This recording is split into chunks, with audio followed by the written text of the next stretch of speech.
hoy es enfermedades neuroquirúrgicas en el niño.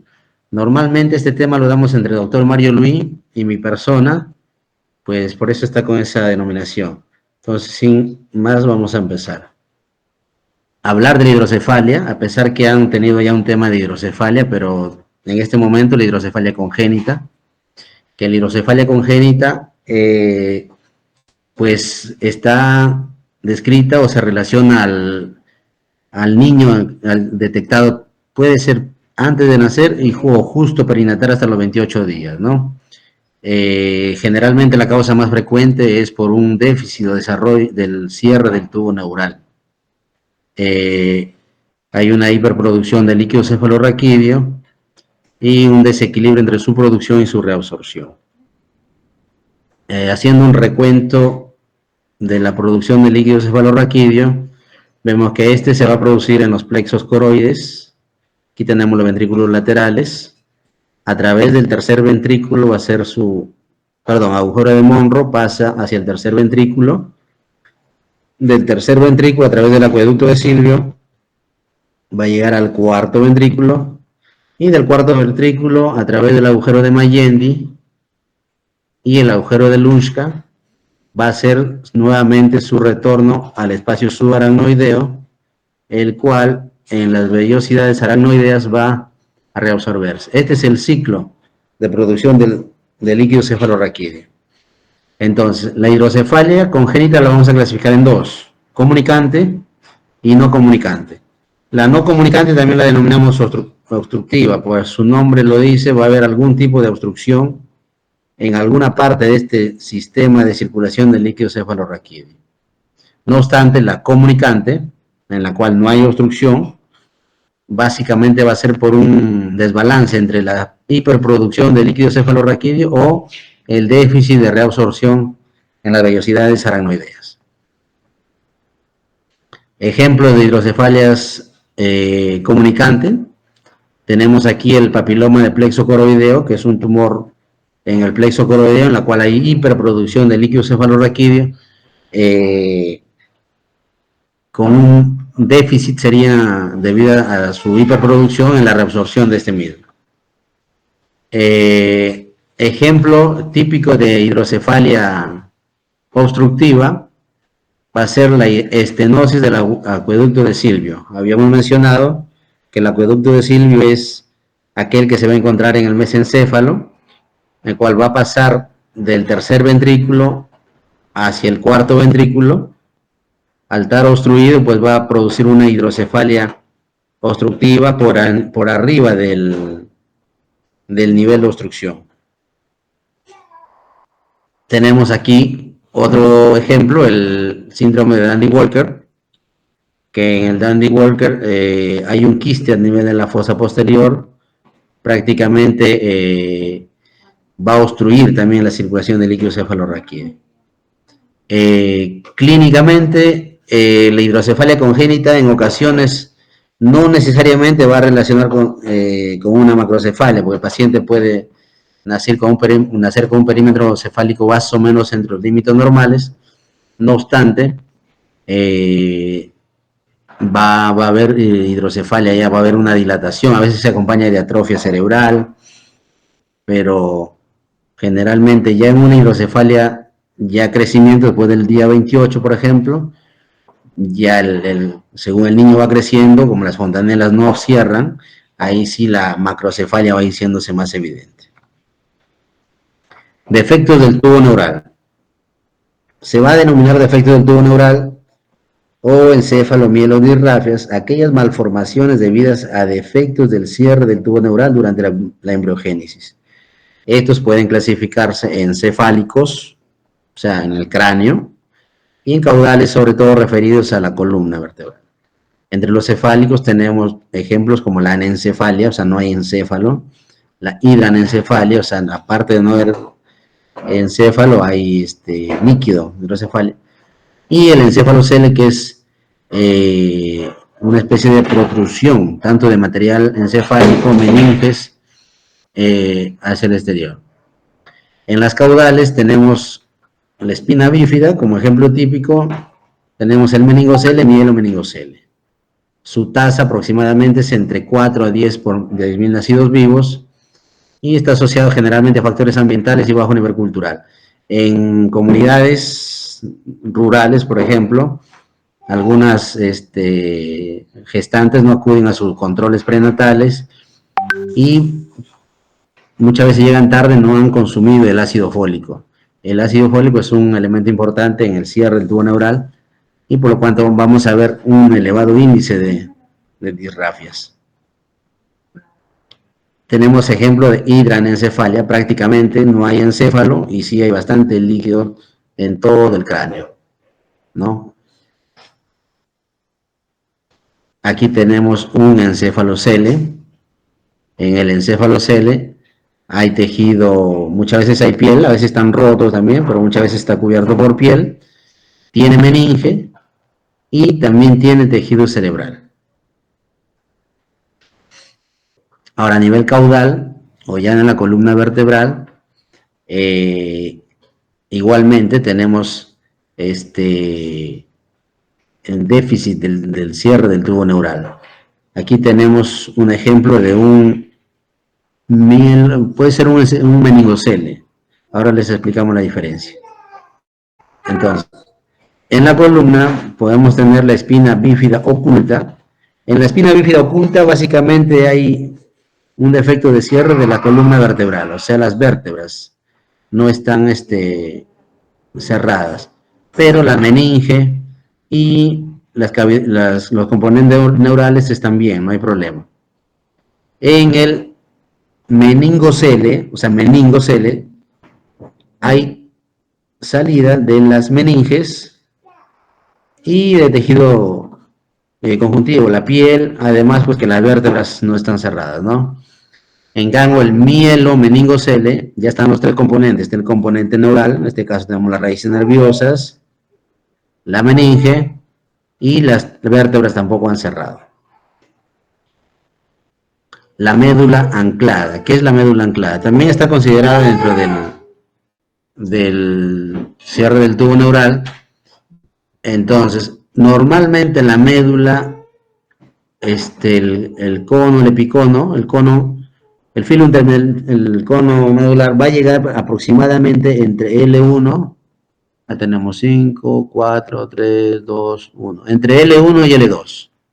Aquí debe terminar la médula. De aquí hacia abajo debiera venir la cola de caballo, que son las raíces nerviosas. No obstante, en esta imagen, como podemos ver, la médula prácticamente está abajo en el sacro, está anclada aquí. Por eso que se llama o se denomina médula anclada. Muchos pacientes nacen normales, aparentemente, pero conforme se van desarrollando vamos a empezar a ver problemas o deformidades al caminar, trastornos esfinterianos, porque va creciendo la columna, no obstante la médula no ha salido, no se ha desprendido, sigue acá anclada, como su nombre lo dice. Esto, ya viendo la parte del tratamiento quirúrgico, uno entra, opera, quitamos el anclaje de acá para que la médula pueda seguir ascendiendo. Otro tema en pediatría, tenemos las craniosinostosis. Las craniosinostosis no van a ser más que el cierre prematuro, ya sea parcial o total, de una o más suturas. Básicamente es una craniosinostosis, o sea, una o más suturas en el niño en desarrollo se cierra, ya sea parcial o totalmente. Según la sutura y la forma que vayan adoptando el cráneo, va a ir recibiendo las denominaciones. Es así, por ejemplo, que en este caso el cierre de la sutura sagital va a dar una escafocefalia. El cierre de la sutura coronal de un lado, plagiocefalia anterior. La sutura bicoronal, o sea, ambos lados, va a dar la braquicefalia. Y la sutura aquí abajo frontal va a dar la sutura metópica, va a dar la trigonocefalia. Vale recargar que en sentido general las craniosinostosis se van a dividir en dos. las sindrómicas y las no sindrómicas. En este caso, las no sindrómicas son las de mayor prevalencia, o sea, no están asociadas a un síndrome en específico, su presentación es aproximadamente un 85%, y si vamos a ver que las craneosinostosis sindrómicas reciben esa denominación porque van a estar asociadas a un síndrome en específico. Por ejemplo, tenemos el síndrome de Eiper, Cruzón, Pfeiffer y los demás síndromes, ¿no? Que ya tienen estos síndromes, hay malformaciones no solamente craneales, sino en realidad craneofaciales. Aquí tenemos ejemplo de manejo quirúrgico. Básicamente es la reconstrucción del cráneo. Los cráneos deformes, nuevamente uno entra a restituirlas en ocasiones las suturas para que pueda seguirse desarrollando los bebés. Escoliosis infantil. Escoliosis infantil es otro tema en la cual va a haber una deformidad a nivel de la columna vertebral. Esta va a estar dada por el desplazamiento lateral del cuerpo vertebral y va a haber un giro, un ángulo de desviación mayor a 10 grados. En este caso, por ejemplo, la columna vertebral sale de la línea media. Hay diferentes etiologías, tenemos la etiología neuromuscular, o sea, como consecuencia de un balance muscular. Tenemos la escoliosis congénita, que va a ser ya por el desarrollo en sí de las vértebras, y la idiopática, en la cual acá no hay una causa específica.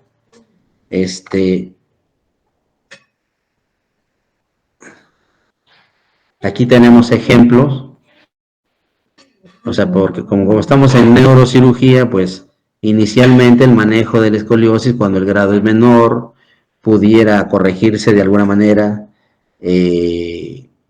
con órtesis externas, ¿no? Con corsets, sobre todo en ocasiones es mala postura, en ocasiones tenemos que va a estar asociada a una diferencia del tamaño de los miembros inferiores, tiene un pie más grande que el otro, en ocasiones ese desbalance va a ir generando la escoliosis.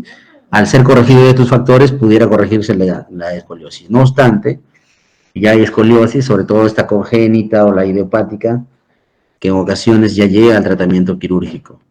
Vemos acá una curva, se ve como una S. Aquí se ha corregido ya, con barras, tornillos, se ha alineado y se ha rotado el cuerpo. En ocasiones no es tan fácil hacer esta cirugía, de hecho puede haber complicaciones con los tornillos, la rotación, hay médula dentro, pudiera haber complicaciones graves como parálisis. Y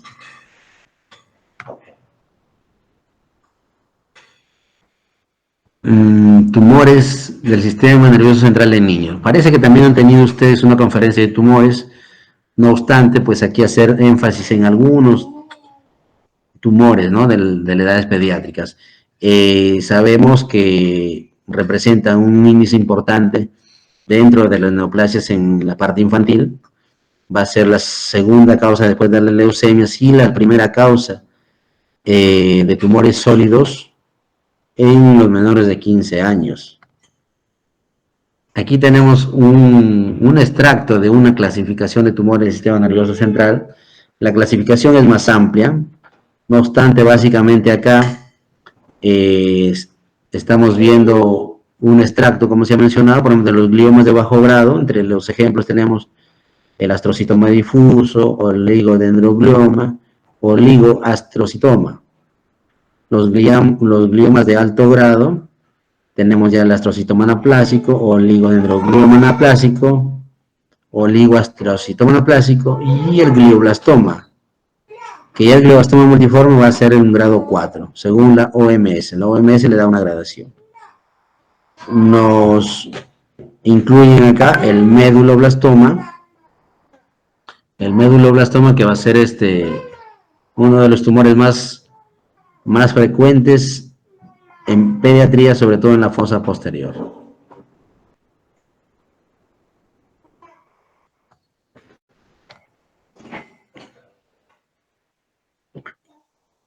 Algunos tumores del sistema nervioso central en pediatría van a estar asociados a factores congénitos. Es así, por ejemplo, tenemos la enfermedad de von Hippel-Lindau, la neurofibromatosis tipo 1, tipo 2 y la esclerosis tuberosa.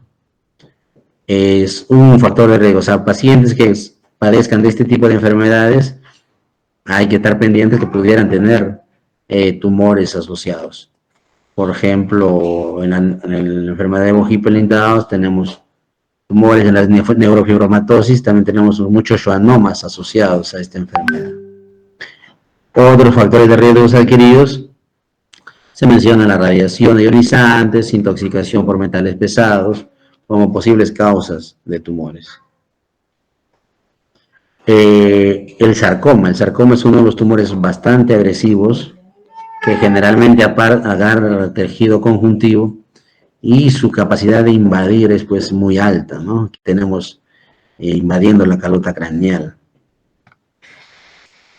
El medulloblastoma, que es un tumor muy frecuente en las edades pediátricas, generalmente va a estar en fosa posterior. Aquí tenemos con hidrocefalia asociada por obstrucción de la circulación del líquido cefalorraquídeo. Generalmente infiltra el tronco encefálico y su gradación según la Organización Mundial de la Salud también va a tener un grado 4, o sea, es un tumor altamente recidivante, que a pesar de la cirugía muchas veces requieren manejo oncológico con radioterapia y tratamiento complementario. Este medulloblastoma es un tumor que, a diferencia de los otros tumores en neurocirugía, pocos tumores cerebrales causan metástasis, pero el medulloblastoma sí es uno de los tumores que, independientemente de que sea operado a nivel craneal, por la circulación del líquido cefalorraquídeo puede hacer diseminación leptomeningia dorsal. Aquí tenemos una imagen, ¿verdad? Paciente con medulloblastoma, pero ya con imágenes de tumor a nivel dorsal. A nivel del sistema nervioso central, ya a nivel supratentorial, el tumor, uno de los tumores más frecuentes a nivel supratentorial de la región celar va a ser el craniofaringioma. Este es un tumor que se va a originar a nivel de la región celar, generalmente está calcificada, tiene una cápsula calcificada con un líquido oleoso, oscuro. Sus síntomas principales va a haber pues hipertensión endocranial, puede haber hidrocefalia asociada, trastornos o déficit visual por compresión de los nervios ópticos, trastornos hormonales y la cefalea típica de un síndrome de hipertensión endocranial también. Otro tema a tratarse en pediatría, como he dicho, esto es pediatría en realidad, aquí lo que estamos tratando de hacer es un tema o una revisión general, porque cada tema de estos llevaría pues una conferencia aparte, ¿no? Aquí pasamos nuevamente ya a infecciones del sistema nervioso central. Tenemos las ventriculitis, por ejemplo. Las ventriculitis son a nivel de líquido cefalorraquídeo en el ventrículo infectado. ¿Cómo tenemos el diagnóstico? Pues con el examen de LCR, ¿no? Las punciones lumbares. Hay pacientes que ya tienen hidrocefalia y uno puede tomar también a través del catéter, los DBEs, que son de derivación ventricular externa, y nos vamos guiando. En hidrocefalias o ventriculitis severas pudieran generar ya cambios compartimentales, o sea, los ventrículos pueden tabicarse, ya dificultan el tratamiento, porque por ejemplo si uno quisiera hacer una derivación, puedes caer solamente en una cavidad y los otros compartimentos mantenerse dilatados, sin drenaje de líquido, por esta ventriculitis crónica que hace. Otra complicación ya más grave, por así decirlo, y de forma aguda, es el absceso cerebral. En pediatría, muy importante los antecedentes, pacientes, por ejemplo, portadores de otitis crónicas, pudieran de momento debutar con fiebre, convulsiones, trastorno del sensorio, a realizarse por las tomografías podemos ver imagen. En la tomografía el absceso es típico, es una imagen hipodensa rodeado de un halo hiperdenso que generalmente realza con el contraste. Aquí tenemos edema perilesional también. Su manejo, como se lo menciona acá, es complejo, inicialmente con antibiótico de larga duración, 4 o 6 semanas generalmente.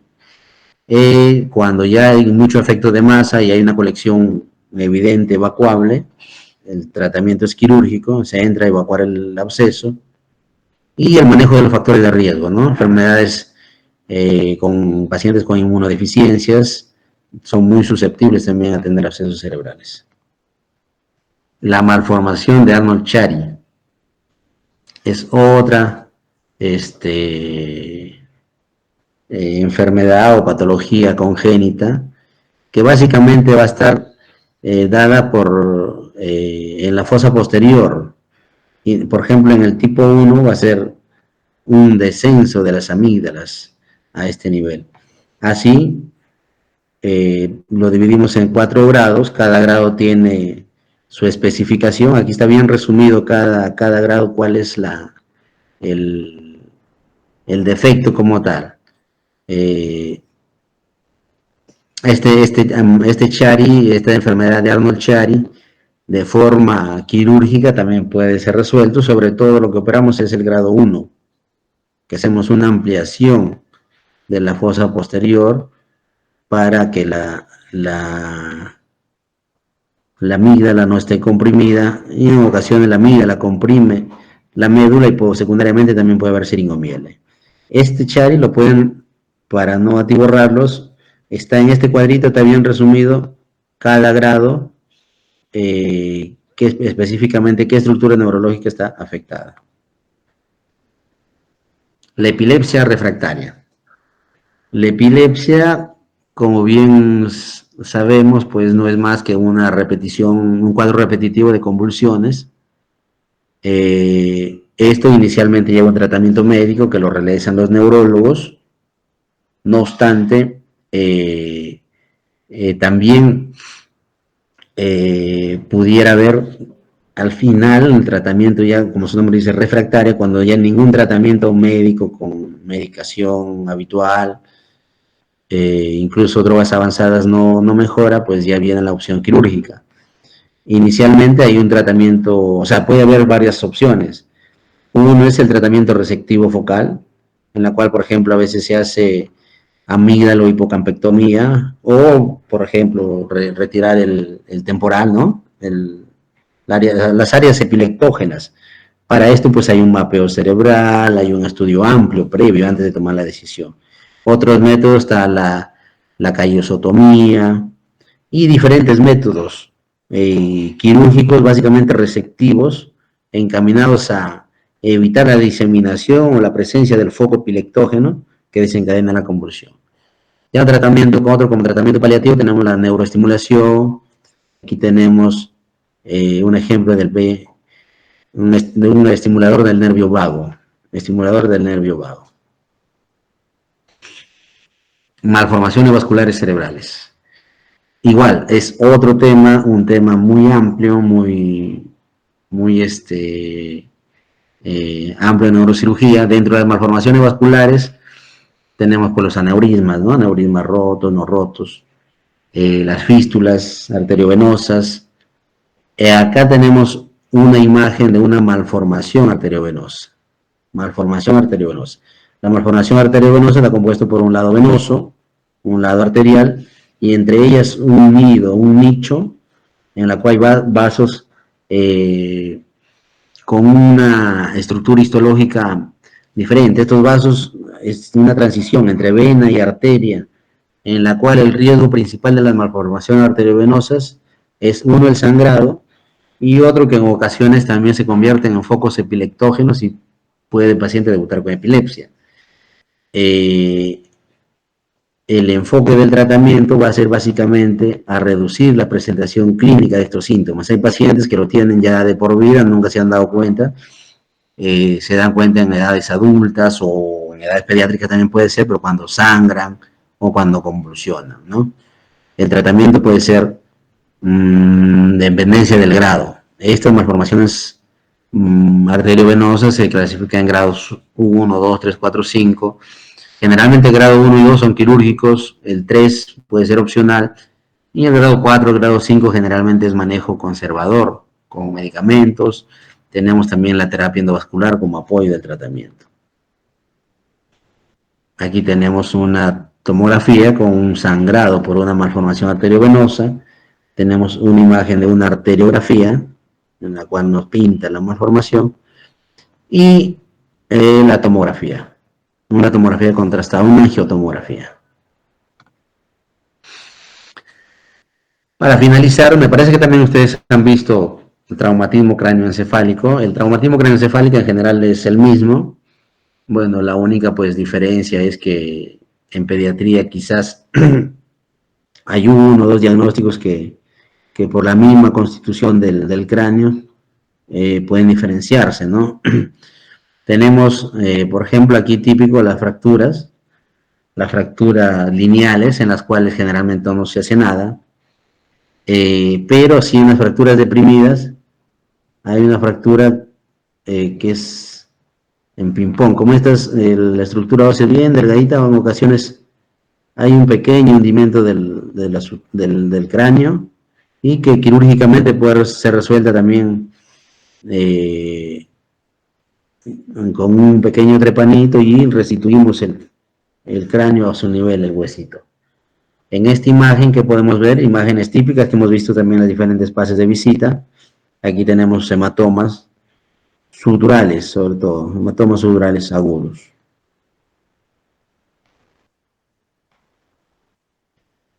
Bueno, hasta aquí básicamente he querido tocar el tema. Como les mencioné igualmente al coordinador, este es un tema muy amplio, muchos temas ya en separado lo han dado, ¿no?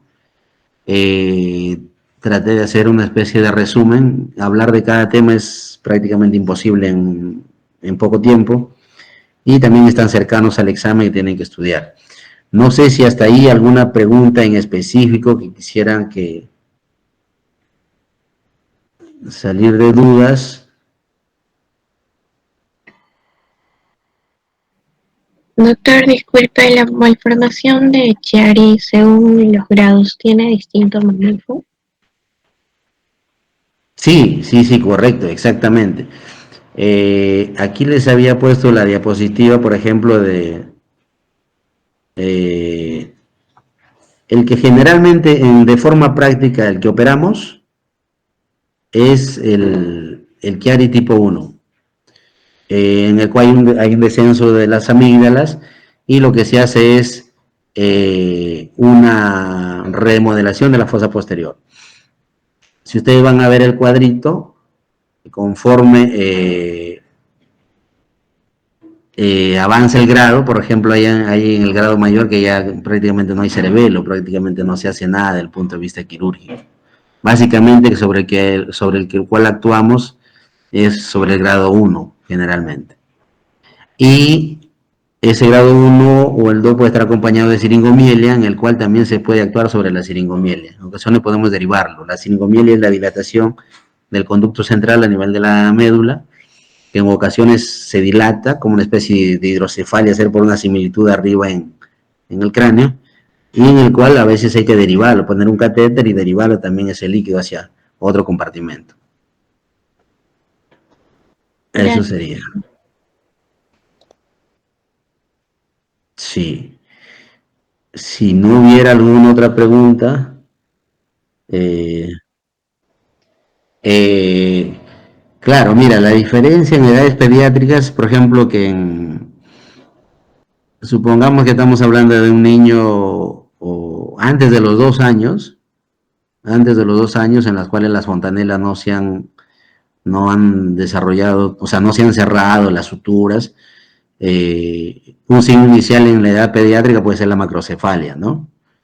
Entonces tú estás estudiando un niño por ejemplo, de 1 año que tiene crecimiento, un niño infantil, y el paciente puede tener macrocefalia.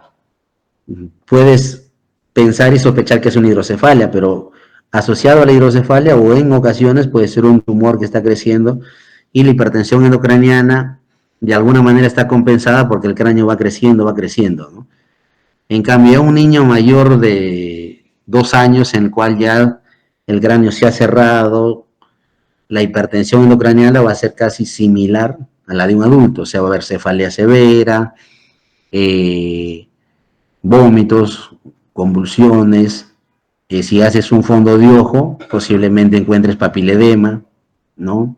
O sea, básicamente la diferencia aquí sería cuando las fontanelas están cerradas, las suturas, que generalmente pasa en el primer año, ¿no? Se va compensando en el primer año, por así decirlo. Después es muy similar. Los tumores, por ejemplo, hablando de tumores, predominan los tumores en fosa posterior, mientras que en adultos generalmente prevalecen los tumores supratentoriales. En adultos, por ejemplo, el tumor supratentorial, región celular más frecuente es el macroadenoma hipoficiario, mientras que en el niño generalmente está el craneofaringioma. En fosa posterior, en un niño hay que pensar bastante en un astrocitoma pilocítico, hay que pensar en un meduloblastoma. En un adulto quizás uno ya puede pensar en un ependimoma, ¿no? Otro tipo de tumores también.